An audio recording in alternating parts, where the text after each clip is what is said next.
Good evening. My name is Joel Hicks. I'm the chair of the Climate Action Commission. I'll call this October 21st Climate Action Commission Executive Committee meeting to order. We do have a quorum this evening, and we have several members who are going to be joining us via Zoom. Do we know who those are yet? Tamala is on.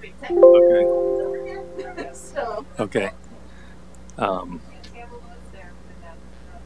Sarah's not. Okay.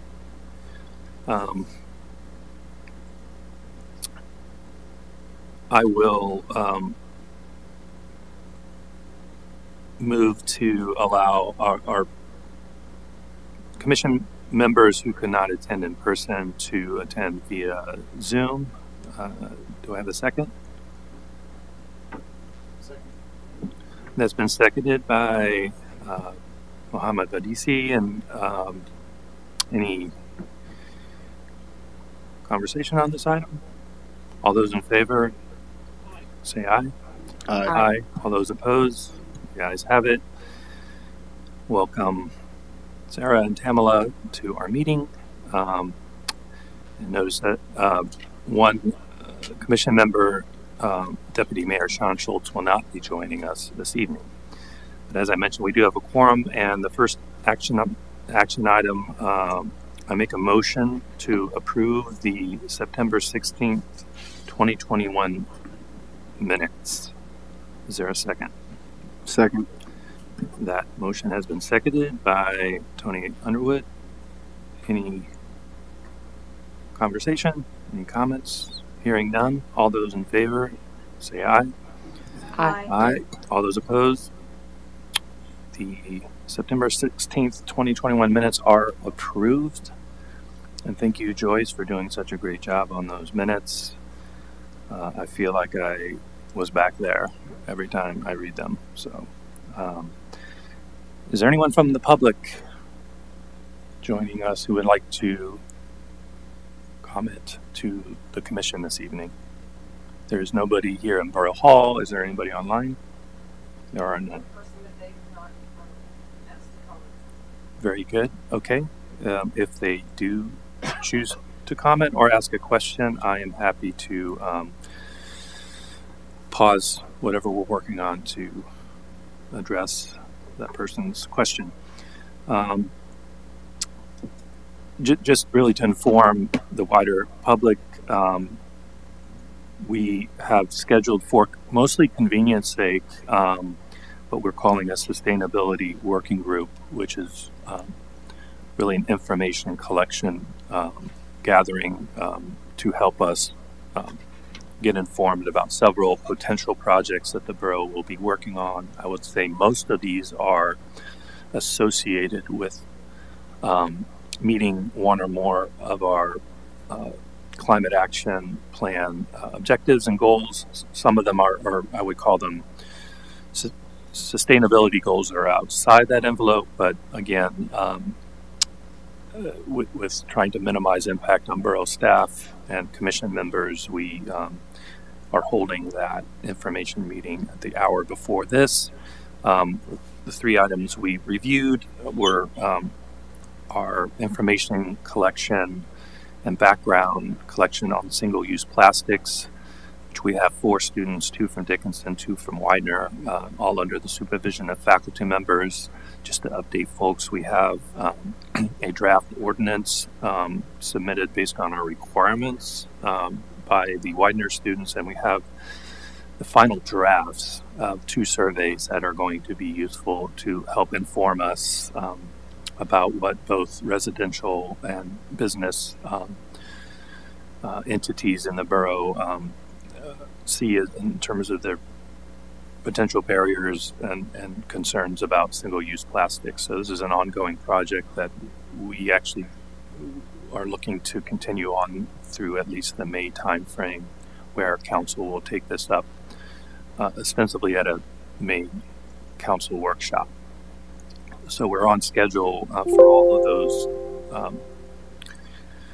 data points we were looking for on that issue. Next was on EV promotion. We had two Dickinson students who are working on two aspects of specifically utilization of several of our parking lots for potential areas that we could incentivize EV uptake through a number of means.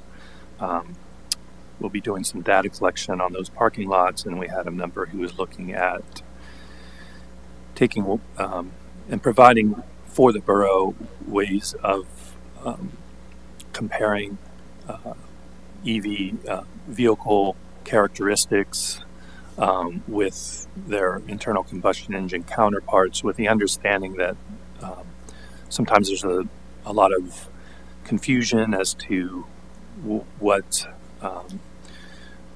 the capabilities are for EVs. For instance, one of the leading reasons why people are less likely to purchase EVs is something called range anxiety, and we're going to be looking at some vignettes and constructed narrative to help borough residents do a apples to apples comparison between in their decisions to potentially purchase an EV versus a traditional internal combustion engine. So we are working on that and moving forward. Then the next three are all projects worked on by Widener students: a transitional zoning ordinance, an affordable housing ordinance, and an accessory dwelling ordinance. Again, a couple of them are really targeted at one of our recognitions on the Climate Action Commission that increasing housing density effectively improves energy efficiency, reduces energy intensity, and successfully pursuing changes in those zoning ordinances can have a positive effect on some of our goals there. We have a student looking at a potential green alley project that could service to reduce our storm water volume and intensity, as well as maybe providing a place for the community to gather in a safe place, conveniently downtown. That is moving forward. And lastly, updated on the borough's look at a feasibility study for potentially joining into a power purchase agreement or a similar arrangement to be utilized at our public facilities, and that's continuing as well. So you're up to date with all of the projects that we're working on the Sustainability Working Group. We'll meet again next month at the third Thursday at 6 p.m. Immediately ahead of our November Climate Action Commission meeting. Any questions, particularly for those who weren't here, about anything we talked about? On that last point about the purchasing a power for the municipality on a long-term basis, can you just expand on that a little bit? I'm just curious because it aligns with some other stuff that I don't see we're talking about. Yeah, so I think it preceded even our Climate Action Commission. The borough had been interested and worked through PSAB, who, as a member, we have access to a energy company free of charge, go to APPI, and they help boroughs and townships look at feasibility studies to see, particularly answering the question, does it even make sense given how much acreage, the sort of how current your switchboard and electrical is to accommodate how much upgrade you would have to do to actually put substantial solar in a particular facility. So we spent a better part of a day looking at all of our facilities, So we got a capacity number using, all these formulas about solar angles and this and that. So I think, the financial arrangement, I'm not 100% sure. I think it'll be similar to potentially a power purchase agreement, limited in this case to public facilities, and without having looked too closely, it looked like the potential was fairly substantial in terms of offsetting. Let's just say a sizable amount of our energy consumption. So continuing work on that, and happy to bring you in as we get more detail. The potential outcome of that would be putting out an RFP. So again, this is a feasibility and feasibility study to see if an RFP would make sense for the borough. So everybody who wasn't at the meeting should more or less caught up with what we did there. So as most of you know, we're now reaching the 1 year, the 12-month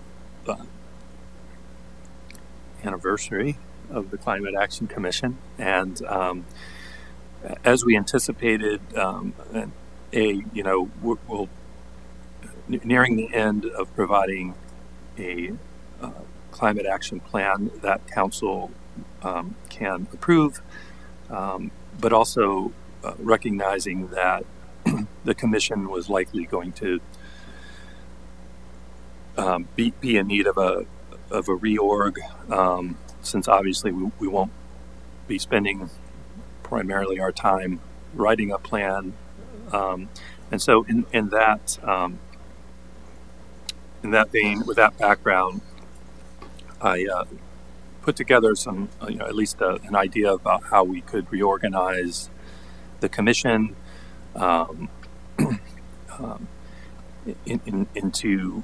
to direct our work more towards what I would call, policy analysis, and in effect focusing our organization to actually implementation of 3 areas that we identified as the most likely to do some short-term project development, and that this will be those 3 areas will be reflected in our climate action plan. There are 1 or more objectives or projects in each of these, but they break out as transportation, energy decarbonization, and energy efficiency and behavior. I would propose that we have members that were part of the projects and estimates team and the zoning team and other be a good time to go back out to the public and recruit folks who would be interested in working on these projects, and to just basically team these up. And the focus of their work would be to come back to council with specific recommendations for actions to meet those objectives that are outlined in those areas. In putting this together, I really saw the community engagement team's role as being largely intact, continuing to be the primary interface with the public about the work we're doing, and to continue to get input from the community on potential actions we would take.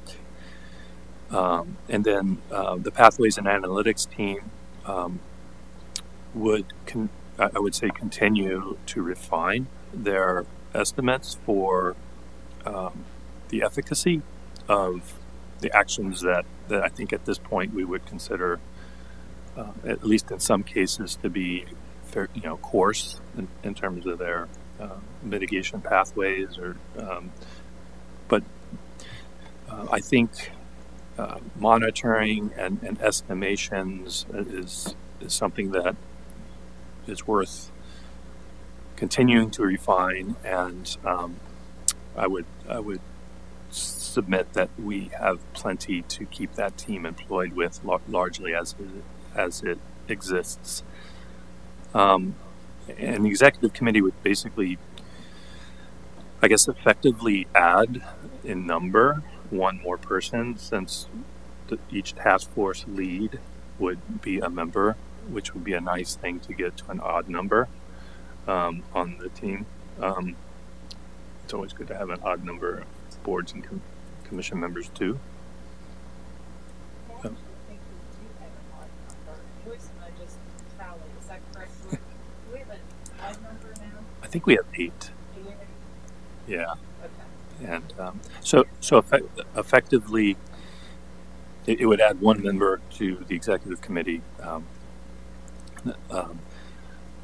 by including each of the task force leads. I will defer to the borough manager.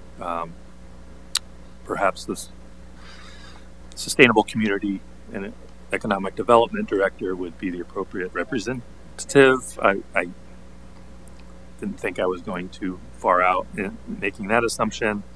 We would continue with a borough, Carlisle Borough resident at large.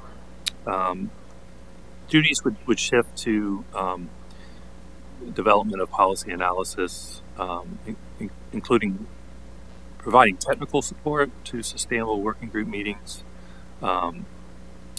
any actions that we deem appropriate for council to consider, and an important point I hope everyone here and the public understands, we really view this climate action plan as being a living document, and to continue to use the commission as the primary avenue for amending and modifying the plan, and then identifying and proposing any new objectives or projects, not only for inclusion into the climate action plans, but identifying direct objectives and projects that we feel are mature enough to roll back into the commission itself, that could perhaps fall under one of the task forces. Those would be what I would view as the primary roles of the reorganized commission. We would keep our association with utility providers. We would keep our associations built with the Carlisle Area School District, and continue to leverage and take advantage of those relationships. Does anybody have any general thoughts or comments, concerns? It is my intent that we, finalize this. I would like this reorganization to be part of the plan when we do provide the climate action plan for approval. I would like to have us to have agreed on a reorganization, but we'll leave the remainder of this time for any discussion anybody has with this. So just in terms of like an organizational structure, I think the mission here and the intention is clear, and it makes sense. It's an evolution of the work that's been happening. I do wonder if we aren't naturally moving in a direction of there being two different levels of activity. One being policy formation, that is the goals of the community, reflecting the priorities of the community, and sort of coalescing around an action plan, which I think we've been very successful with. And the other one being a development aspect, where the council, the committee, whatever subset you want to talk about, actually plays an active role in either supporting members of the community or undertaking their own activities. That could be businesses developing infrastructure, or community groups pushing things like conservation or energy efficiency. Because I think, and I'm speaking from my own personal frustration here, and this is a failure on my part, it's very hard to both form policy and organize activity in the same group, because the policy formation is so broad in its mindset that it's hard to then pick one thing to do afterwards. And I do wonder if some sort of splitting of mission whereby there are folks who are just focused on getting things built or passed or implemented versus maintaining steady progress on a policy schedule. But I just wonder if that's a more effective way to go forward. Because insulating the project folks from policy, I think, removes a lot of the delays of sort of analysis paralysis that happens in that space. Yeah, I think if I understand what you're saying correctly, is perhaps how can we more effectively get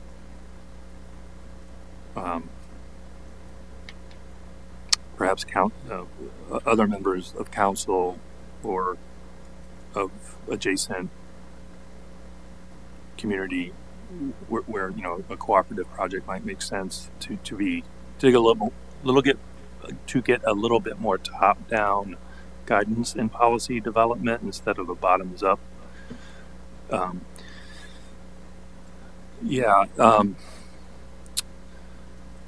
I can see a real benefit to doing that. I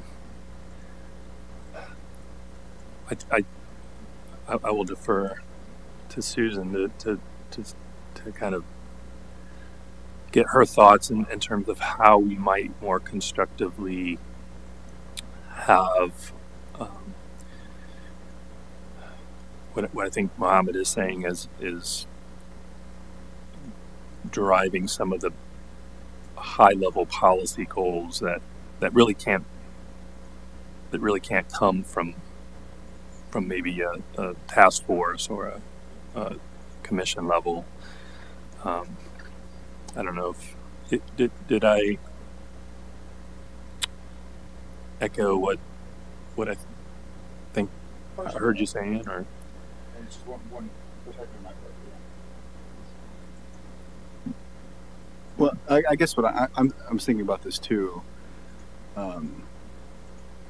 So I mean, I think in this climate action plan, right, we're hoping to both kind of approve this as part of the plan, approve this reorganization, but then also use that as a kind of our guiding principle for monitoring, implementation, prioritization of these objectives going forward.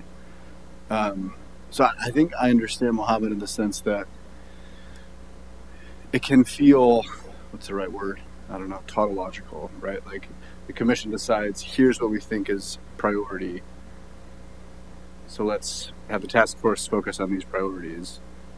When in many ways, it should be perhaps somewhat more hierarchical, or maybe it's what are we calling them? The SCED director? Can we go with the acronym there? I like it. To perhaps in consultation with borough council and the task force leads. In particular, because similarly with Mohammed, I think as a team lead, what is often difficult is when the end point is not clear, right? In terms, here's where we're trying to get to, here's the product and the deliverable we need. That was what was challenging for me over the past kind of 6 months since we've had the pathways report, because it's been our objectives have been blurrier since we kind of got the fact sheets ready. And so for me, kind of thinking about what's next, I'm having a harder time putting a pin on what the role of the PAC team would be. Especially if the way I'm envisioning these task forces is that, okay, so we have X number of objectives and actions under transportation. Hopefully we've prioritized some of them we have explicitly in terms of our key actions. And that part of the task force kind of charge would be, let's dig into the nitty-gritty on some of this, and perhaps pass some further recommendations on to council, where we can then do a workshop on this and see where this can go and what kind of more fact finding we need to perhaps take it from idea to ordinance to or whatever it may be.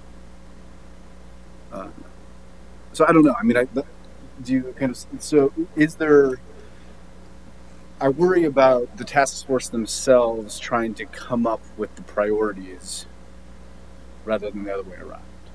But maybe that needs to be the first step. I don't know. Is that consistent with your? I will say that at least out of the gate, for two of these we have two projects or objectives. So, yeah, I think projects that we've already agreed, come to a consensus that, for lack of a better term, I think we all think are no-brainers, like in terms like EV uptake, energy efficient. Like so, there, in my view, there's, I won't call them easy objectives, but there's some obvious ones that we can start making headway on. In thinking, I'm not sure we really have a model of what I think I'm understanding is ideal in another sector, another capacity. At the borough level, I'm not saying that it wouldn't be more ideal, but I'm also I think it's important that a couple things.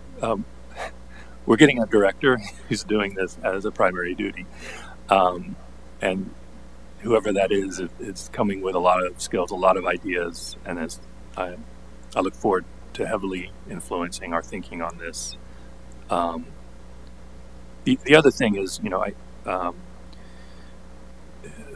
even in the last several months, I mean, we're finding connections with other members of the community and trying to assimilate them as best as we can without for lack of a better term, a formal organization. So we made one, and we call it the Sustainability Working Group. These are productive ways that we can get contributions to what we're doing that don't always map neatly to an organizational structure, and so I do feel that sense of a little bit of a looseness in terms of how we're making decisions and collecting information, but I also feel like there's some real value in not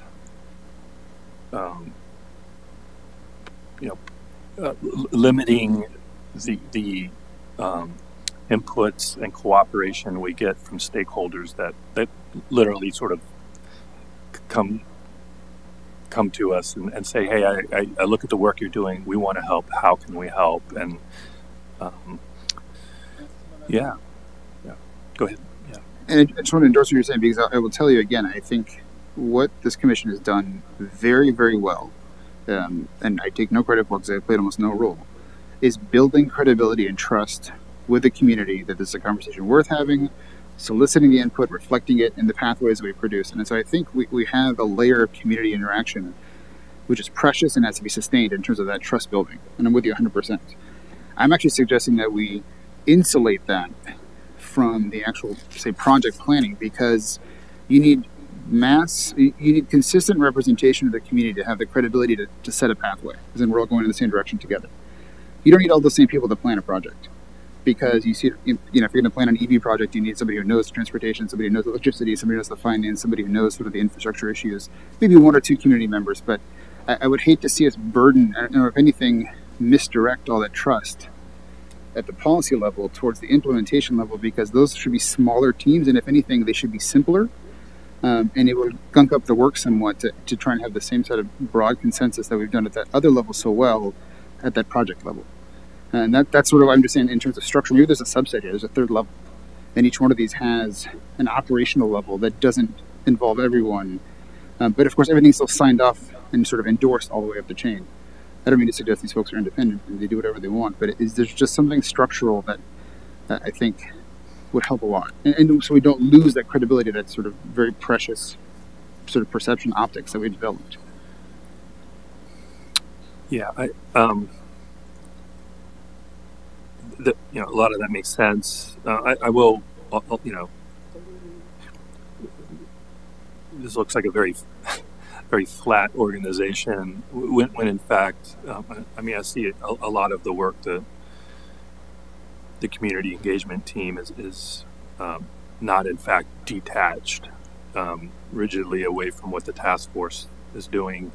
In fact, when we first come up with our conception of the inter-team groups, we had ostensibly members of all the 3 of our 4 teams on that. So I'm not making all of the connections that I think effectively would need to happen, so that we don't lose what I'm glad to hear you say is I think we have a very supported and have been proactive in engaging with the community. We have a lot of, and continue to have a lot of community engagement, which I'll be honest, I've seen, I think the biggest reason why climate action plans don't implemented, not to even mention the goals achieved, is people tend to like to walk away after they sign a plan, and they don't have the institutions in place to sustain those. And in my opinion, I feel very strongly that having the organization and institutions is probably more important than any of the words we have on our plan. And I really want to, even if it's evolving, I really hope we view, certainly at this stage in the commission's existence, that we look at everything as being open to change. And I look forward to a candidate structure that maybe reflects what you're talking about, that we can just happy to discuss that. This is, again, just to get the conversation started and to try to at least reflect some of the things, sort of where we're at on a commission right now, that this is one way we could organize to meet what really is the next phase, right? The next phase is implementation. And I'll go back to some, Tony, I really do think there's a lot of work left for your team. And to be quite honest, I'll be specific. I mean, to be honest, I think some of the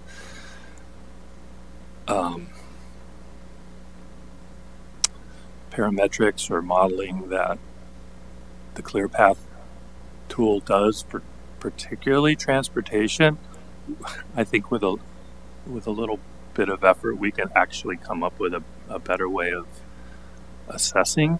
So when I look at the Pathways and Analytics team as really being our assessment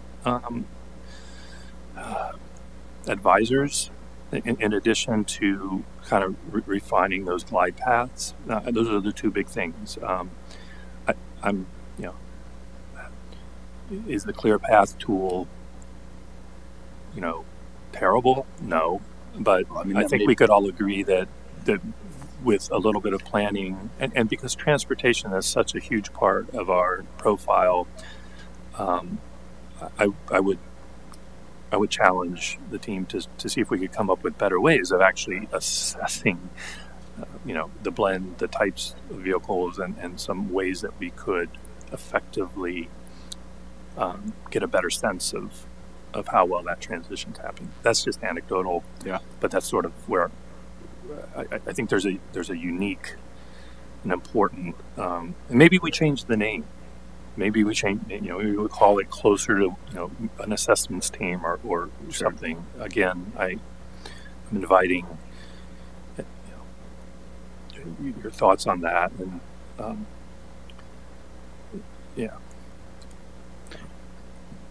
Yeah, no, and that makes sense. I think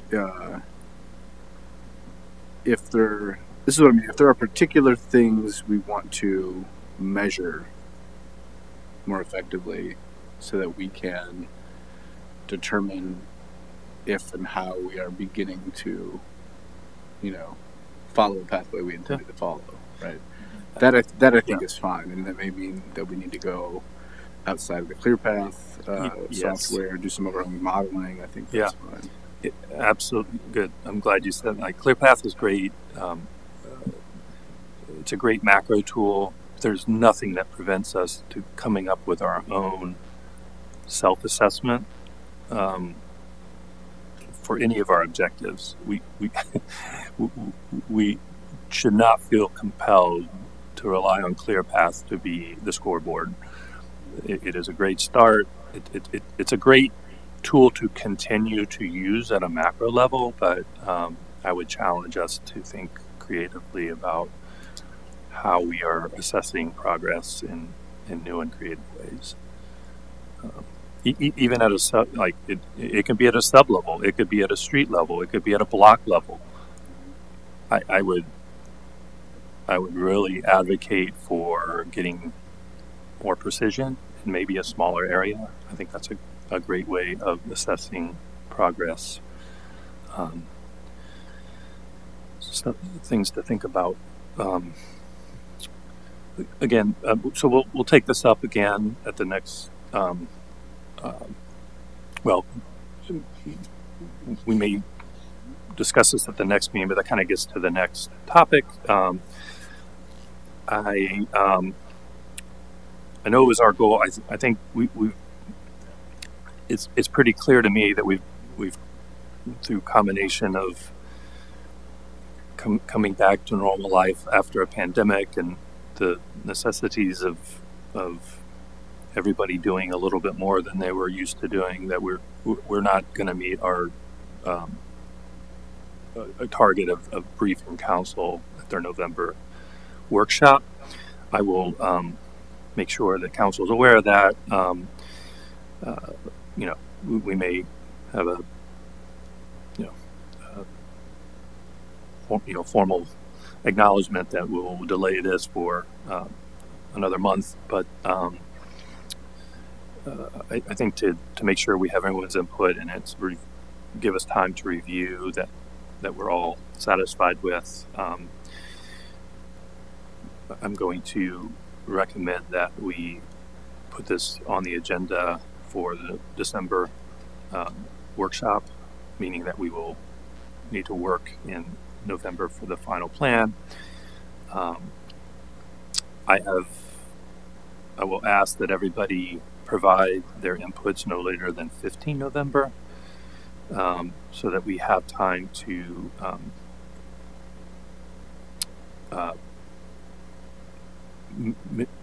make the plan look like it came from a single author, but also allow everyone sufficient time to review. Does anyone have any, or I guess, particular? I don't know, Deputy Mayor Schultz isn't here to opine, but Susan, do you see this as being a problem or a hindrance from your end? No, sir. I think that's still fine. Thank you. That's what I will propose to council then. So I think most of you have a draft to work on. That again, I will just ask that you track changes to the version I gave you, and I will take it upon myself to make sure they're all come together. But that will mean that I definitely need your inputs by 15 November at the latest. Yeah, Joel, just to clarify, you want us to have all of our edits to you by 11/5, or do you want to be able to have reconciled all of our drafts into a single draft for our review prior to the November meeting? No, I'm going to ask for your first cut of 15 November, but that's a hard deadline. Okay. And then we will do what I thought we were going to have to do anyway this month, is have a special.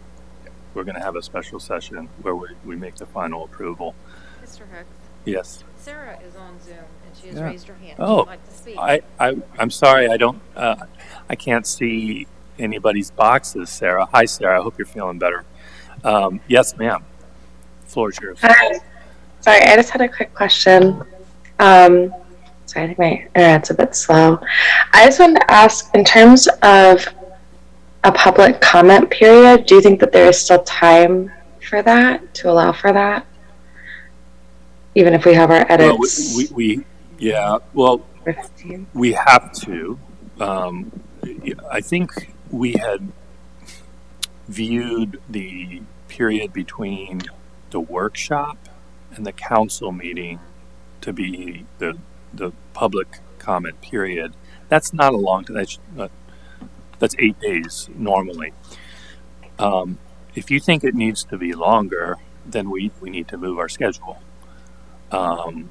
to something that we can advertise before whatever the workshop meeting is in December.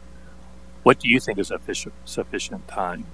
Or we can just brief council and say, another approach would be we brief council at the workshop on the first Wednesday of December, which is the 2nd, is the 1st. And we can defer that, we could recommend to them that, hey, we think it's more appropriate to have this out for comment for another month. So that hasn't been decided, and I would probably look to your recommendation, in terms of what we would advise council. I don't think they're on, our resolution said we would come back within 12 months. Right now we're already looking at a month delay. Whether we needed to have another month, I can't think of a reason, if they thought it would be constructive to leave it out for public comment for an extra month. That's ultimately their call, but if you think that's appropriate, or I should say, if we all think that is appropriate, I'm more than happy to recommend that. I mean, I would hate to hold the process up.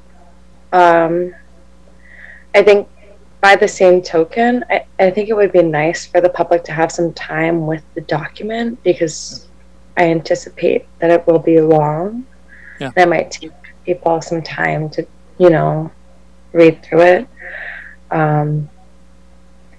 So I'm a little bit torn, to be honest, just in terms of, Mm-hmm. It kind of, I guess, goes back in part to your earlier comment about the climate action plan itself being a working document, and in what ways community input will be taken in past this point. And not just taken in, just not just collected itself, but how it will be, woven in, or interpreted into the plan as a working document. Does that make sense? Yeah. My question. As I was thinking, another reason why I would personally have no qualms in keeping it open to the public. It doesn't constrain us as a commission to keep moving forward. We're still going to move forward, probably doing largely this, at least data collection. It doesn't preclude us from doing anything by keeping it open to the public for another month, I guess is what I'm trying to say. So if that's the direction we want to go, I can't think of any downside to that. I think we should have, as you're hinting, I think it's incumbent that we remind the community that we are going to constantly be looking for their input in either projects we're doing or language we're going to change in the plan. It's really going to be a living document. So I can't guess yet how often that will be, right? Until a few more, steps ahead. But I think we should keep the idea of leaving it open for public comment longer as a possibility.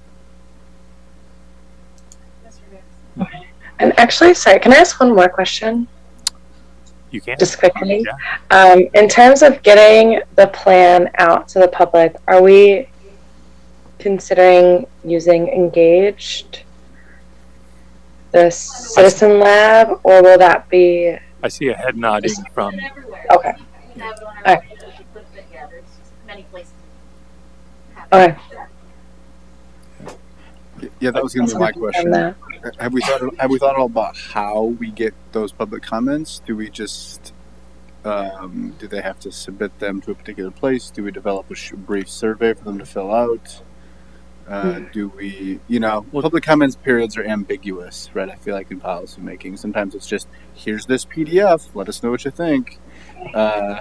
So no, I mean, we don't have to know this answer today necessarily, but maybe we think about how we formalize, because I can envision the wonderful work of the Twitter accounts and things like that, publishing, hey, here, it's available, go read it.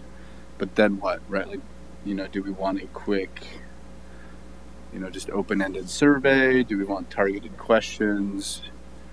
In terms of what sort of feedback, if we want public comment, what's going to be most productive for us, especially as we move to kind of this restructured commission that might help inform, Sarah, maybe some of the questions you were proposing, right? Like, what's next? When we get feedback from the public, as we think of, implementation, assessment, monitoring, all of that, how do we use it? And so, I don't know, maybe the first place to think about some of those questions is how we get that public feedback, public comment in the first place. Did you hear me, or did you break up there for a sec? I did hear you. I keep seeing how frozen I am on that screen, which is funny because on my screen I'm fine, but sorry, that's what I was laughing at. But I did hear you, and I think that's a really good point, Anthony, honestly, just in terms of moving forward and thinking about this. Can I just confirm timeline again, just to see if we're all on the same page here? So we will not be doing anything at the November workshop, but so then our edits will be due to you by 11:15, and then the December workshop is November 1st. Correct. Yeah. Just December 1st? Just December 1st. So we have a 2-week period. So we want to send out to, both council members and commission members, like a week to several days before that workshop for review. So I mean, I guess, what are we doing at that workshop, I guess is kind of what I'm asking. So on the December 1st, we will be briefing council on basically the basic storyline, the features of the plan, which would we put together some slides and do a presentation of sorts? Yeah, we'll give them the overarching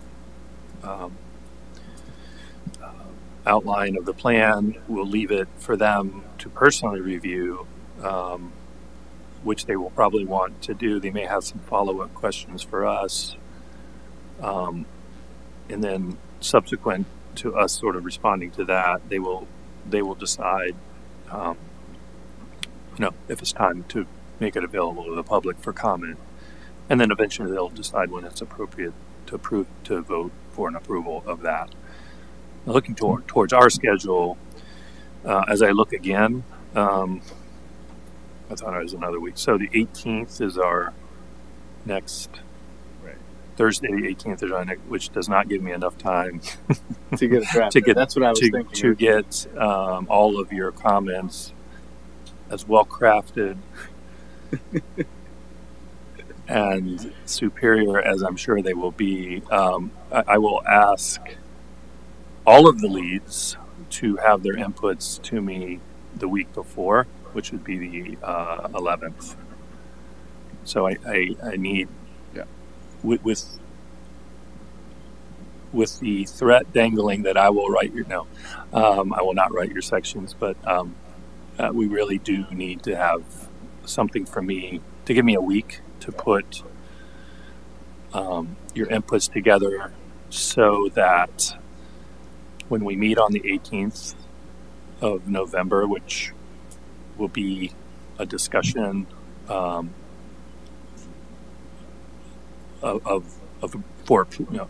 we approve the plan, that would be then presented on December 1st at the council workshop. So circle November 11th, team leads, for your inputs. Tamla, you've had your hand up for a while. I'm sorry. Go ahead. It's okay. It's probably past commenting on it. I was just going to say that the Cumberland County Climate Action Commission a lot of people voiced that they wanted more time to comment, and they just had a form with a bunch of lines that they put out for commenting, and I can see that that's real simplistic and basic. If you make a survey of sorts, you just be, drawing people's attention to stuff, I think, so they could be more attentive. You'd also have to be careful of leading questions, I guess, right, and comments. So that'd just be something, there's pros and cons to the open-ended like the Cumberland County did and a survey. So I think just as long as you're aware of those pros and cons, before you make your decision of which way would be the best. But either way, I definitely think more time for public comment is necessary.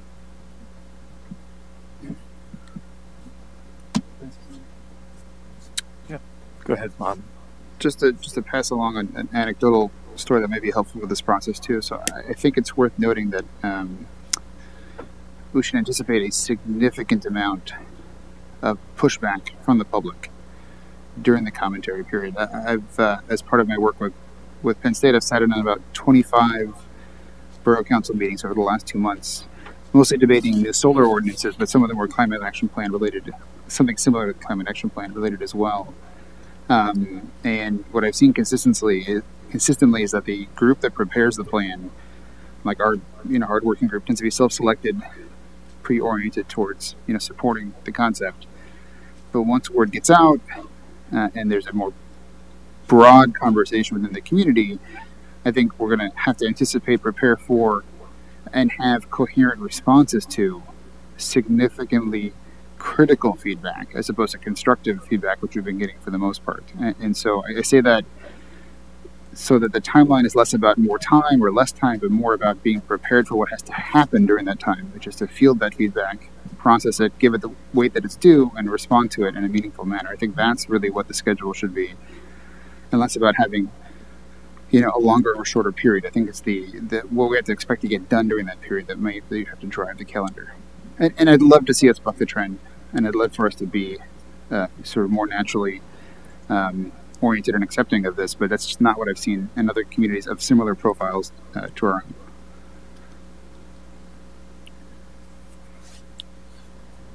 Yeah, we'll just have to see. Sarah has her hand up. Yeah, Sarah. I just want to weigh in because after reading the Cumberland County comments, the survey comments, I think you make a good point that we should be prepared for people to attack us, and I think that there is a coordinated effort probably that the vocal minority does try to coordinate efforts, and that we should also coordinate an effort to respond, to have a coordinated response.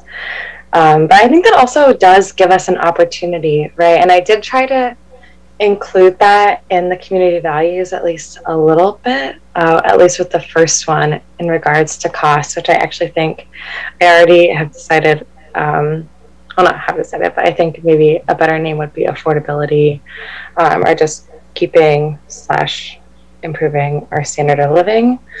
But yeah, I think responding to people's fears and misconceptions can actually be really powerful. And also just kind of anticipating it and having those answers, I think, is crucial, Mohammed, because if we're caught off guard, you're totally right, then that could be totally disastrous, and that's something to think about for sure.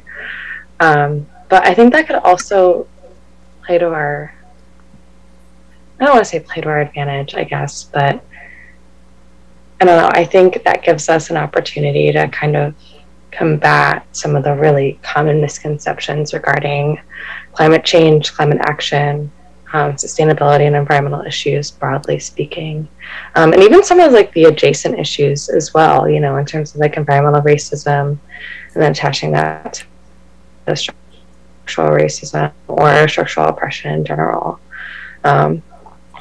But yeah, and I even kind of like started the community values like section because again, that was like another thing I saw in our surveys a little bit, but mostly in the Cumberland County survey, where comments along the lines of people saying things like, I care about the environment, but I don't agree with normal climate scientists or climate activists. Or, you know, something along those lines. Like they might agree that climate change was happening, but it wasn't human caused. But I think also sometimes those comments can kind of give you insight into how to win people over, you know? So it's like, oh, we don't agree over what to do, but we do agree that there's, we value the environment and there's something to be protected, right? And there are things that we can do, whether that's supporting local farmers or preserving local green spaces or making sure that our waterways are clean or that our air isn't polluted. Like there are things that we can, like tangible resources that we can work together on. And I think identifying those can be really powerful. Anything else? Okay.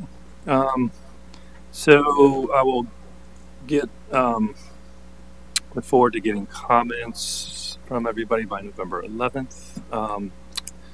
Let's just go. Any more questions about sort of the timeline in the next 6 weeks? Also, give me your comments on any reorg ideas you have by then.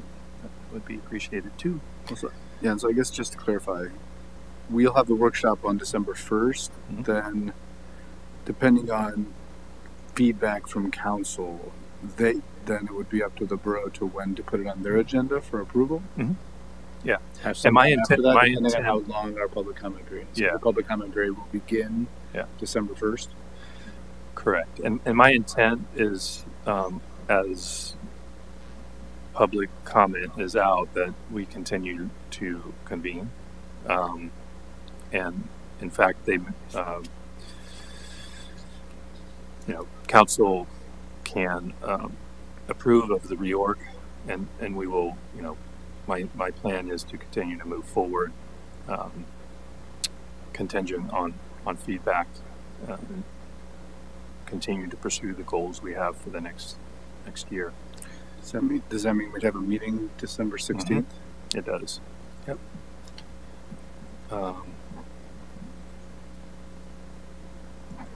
Yep. What's that? And I need your remote for that. Okay. I would encourage you to either self-identify or identify anybody as a team member that you're working with who might be interested in being a task force lead if we end up going with this structure, or whatever structure you propose. If there's a person in a leadership role you would recommend, I would like to have some contact with them in the interim.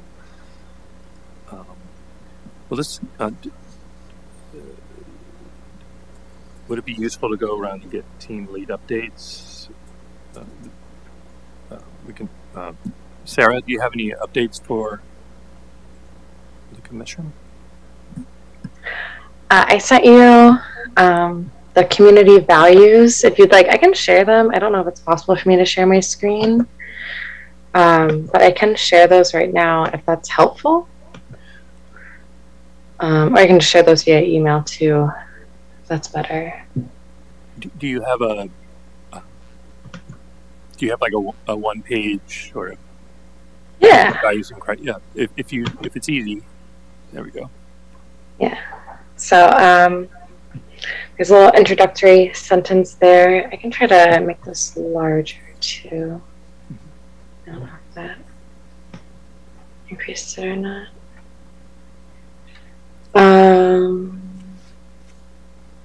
So it's really also just kind of like a draft, and the things to pay attention to are really these bold kind of statements up here. So these are like the big, so actually it should be numbered really. Okay.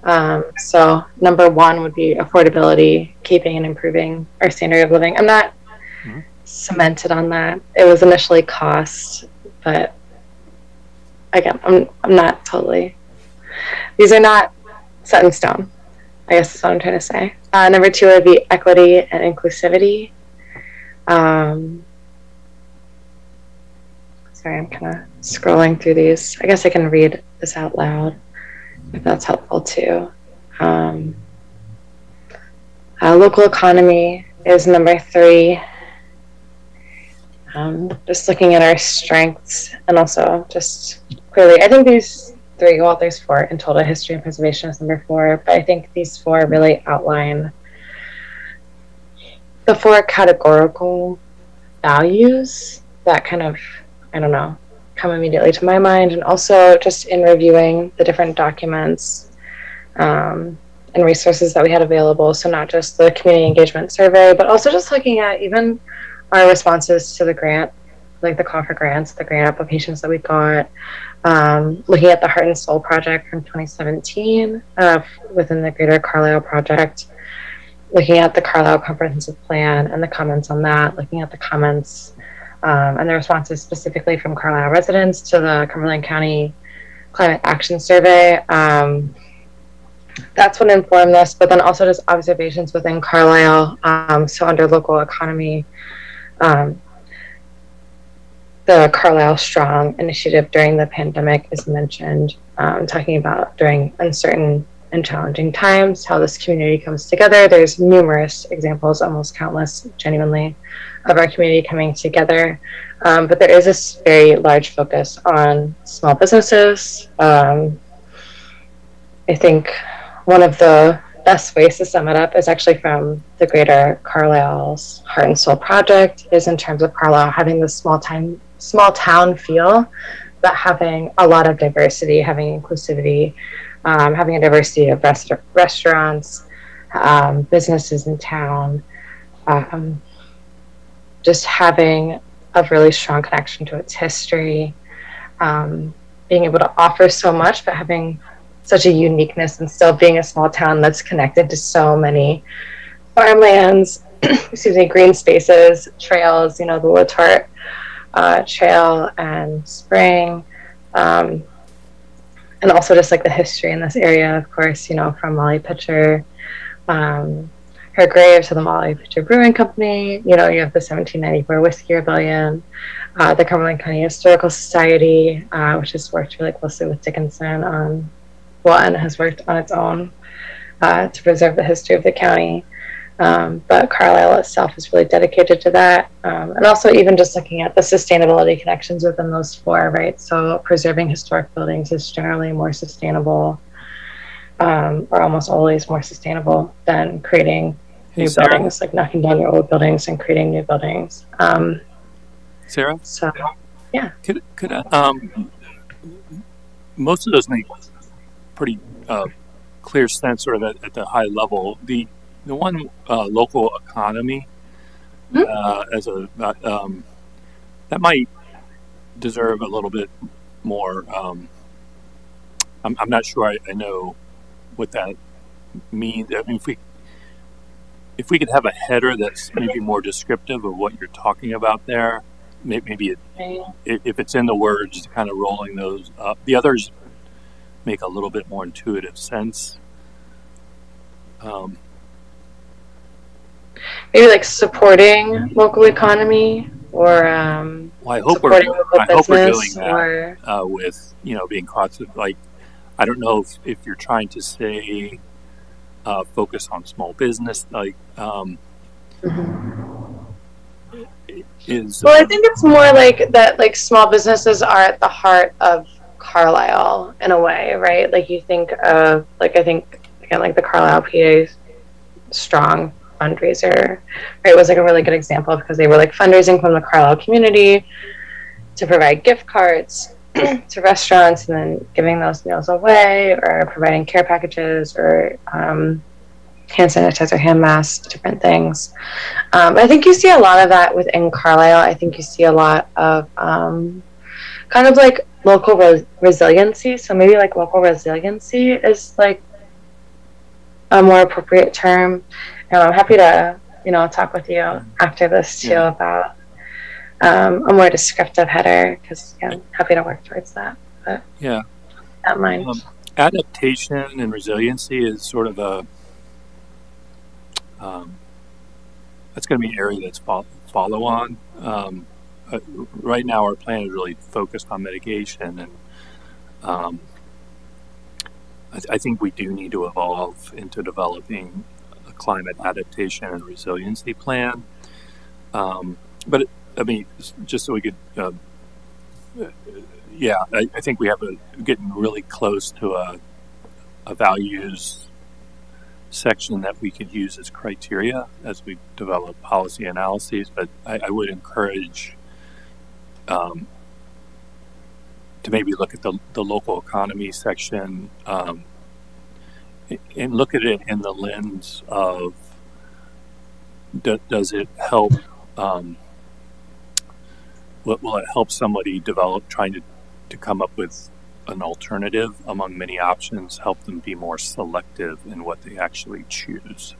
That's sort of the filter that, and it looks like 3 of the 4 are pretty easy to do, pretty clear. But it just in my mind, the local economy one is, I'm not sure I could use that to distinguish between options that we will look at going in, in the next phase. So, but yeah, I think you certainly, we're getting to a point where I think we have a usable set of criteria that is going to be informative as we move forward. Thanks for sharing. Yeah, excellent. And then other than that, it's just wrapping up the grant that we received from Dickinson College from the Center for Civic Learning and Action, and wrapping up the grant reporting of that. Okay, great. Thanks. Tony. Yeah. Tamala has her hand up. I don't know. Yeah. Tamala, do you have I'm not sure if that didn't go down from the last time, or if you have any. Okay. Oh, go ahead, Pamela. Yes, I was just gonna comment, Joel. So, are you saying that the local economy section, that you don't see that that's areas that we're working on or will work on? Is that what you were trying to say? I'm just trying to understand your process. Yeah. So, in the section, the value section that's used to develop criteria, it wasn't of the ones that were highlighted there. I'm not sure. I know I understand what local economy would mean, since ostensibly everything we're doing would be supporting the local economy in some form or fashion. Perhaps that's I don't know, if one of our solutions to mitigation, which is really the central theme, right, of our plan, is to buy local, that's a little bit more clear to me. But everything we're doing, hopefully, is in the motivation of supporting the local economy. Yeah, so I think I understand a little bit more what you and Sarah are saying, and you're probably not too far apart from each other. I think trying to support any way we can to make a circular economy makes a resilient economy, and a resilient economy is one that's going to be buffered against external factors, like it could be something as large as the shipping that's stuck on the coast, right, and products not getting in. So the more that a community can do to take care of its needs within its own community would make it resilient. And so businesses that help to provide a circular economy make a resilient economy that's buffered against the external factors better than other economies that are reliant on those. So maybe that's kind of where Sarah was going, not real sure, but that's kind of how I was interpreting it. Yeah, this is super helpful, Sarah. Thanks for putting these together. And I agree with you, Tamala. I think I'm trying to think about this from the work on Pat and our one of kind of the tasks we've been working on, which maybe this will transition into my update here, in trying to, in the worksheets, quantify, at least in an informal way, which actions create which sorts of co-benefits. And so when I see these community values, I'm seeing them through the lens of, can I say that this action improves affordability, makes Carlisle more economically resilient, generates jobs locally, which I categorize in kind of that in those terms. And so to me, I'm having a hard time separating your local economy section from the kind of economic resilience affordability section. And so I think maybe I would task you to, can those be smashed together in a way where we could call as a category of values that we're using to assess the benefits, the co-benefits, right, alongside the emissions reductions that we value as a community, that we're trying to assess and prioritizing these actions. So like several iterations ago, I was calling that variety of co-benefits, and I think we get the words I use now, but I want to say local job creation and economic resilience, something like that. And could we embed kind of prioritization of, when I think local economy, Tamala, you were talking about the circular economy, which is similar, right? But it's resilient to those external pressures. Climate damage is being one. So anyway, that's my kind of 2 cents there, is that can we bring those together in some way? I guess we could. For me, it feels like two different concerns or values in a way, and I guess it certainly could be one. But the way I was kind of thinking about it was, in terms of affordability, but also just people being able to maintain their lifestyle and their budget that they have, or at least proportionally, if there are to be energy cost increases, or if we are to see more extreme weather, which leads to more extreme, insurance, or those kinds of things, like trying to make sure, and even just in terms of right now, linking people to resources in the winter if they're having difficulty paying their utility bills and they need heat, or in the summer, vice versa, with air conditioning.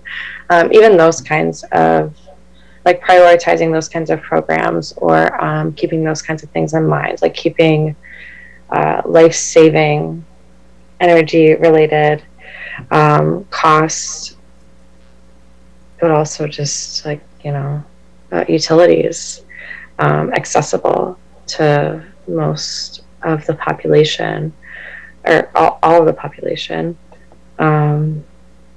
So that to me feels a little bit different than, because I really, like, in terms of supporting local businesses or like the local economy, I really did think of it as like supporting the local economy. So that could be like job creation, but I really was thinking about it in terms of local businesses, or even just supporting local farms. So I kind of feels that those two things in my head are still kind of different, but I totally see how they are related. And I could be convinced that they should be combined or it could be combined. I'd be happy to talk more about that too. Okay. Did you?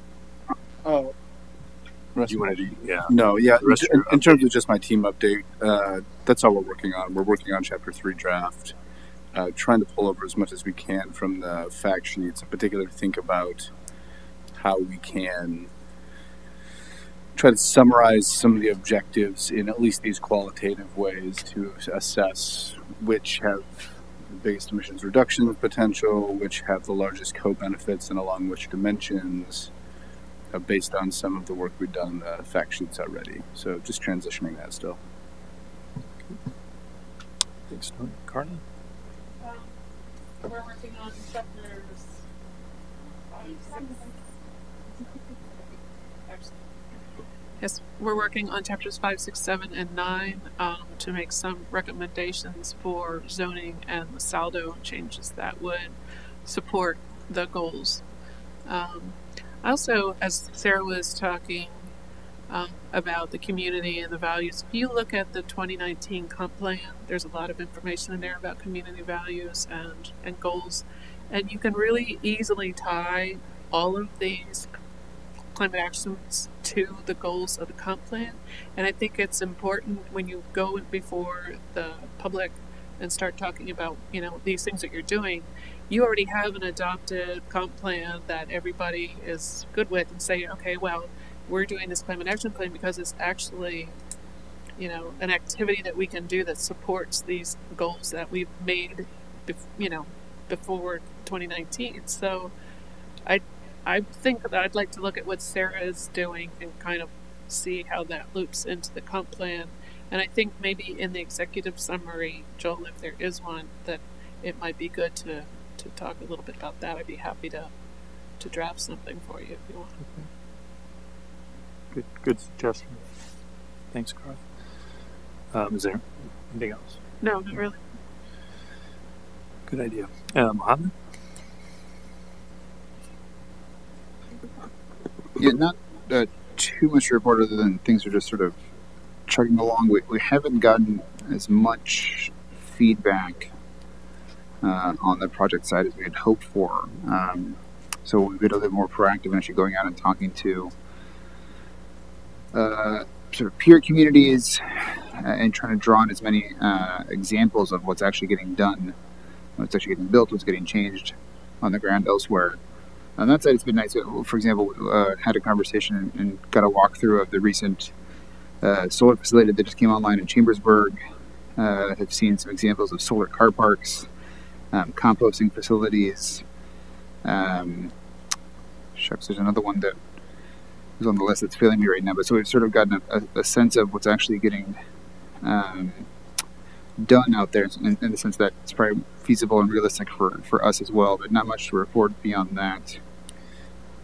Can you remind me what groups in some form are actually together?